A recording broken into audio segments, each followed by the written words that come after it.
Farmville, like many towns in the East, traces its roots back to one family.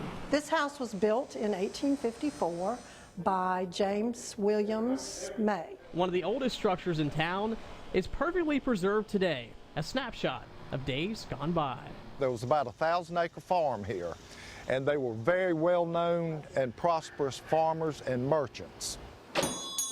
It's very unusual to have a house museum in a town of this size, and it belongs to every citizen of Farmville. And Farmvillians have one woman to thank.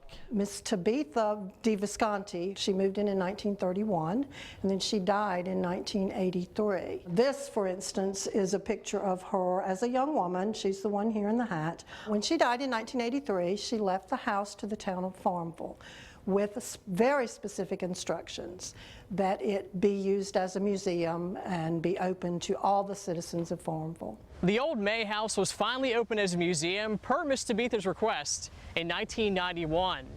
As you might imagine, a house this old has plenty of stories to tell. She kept family artifacts. She thought the world of her immediate and, of course, past family, so that's why we have this wonderful quilt collection and all these artifacts from the May families. We have about 40 quilts, 12 of which are family-produced quilts, and for that quilt collection to still be intact is amazing. We've been told it's the best in North Carolina. But Miss Tabitha left behind more than artifacts. A lot of mystery surrounded her, and so have a lot of rumors and ghost stories.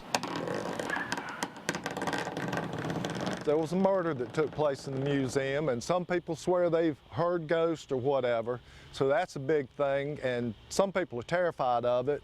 I'm not worried about ghosts. They don't bother me. I've never read of a ghost killing somebody. There are people who tell stories of objects being moved and light switches being turned off when they know that there was no one. They could see the switch moving on its own and there was no person there. You know, hearing steps come down the stairs and that kind of thing. I've not experienced any of that, so I'm not real sure. Whether you believe the ghost stories or not, one thing is clear. Miss Tabitha's dream continues to live on today.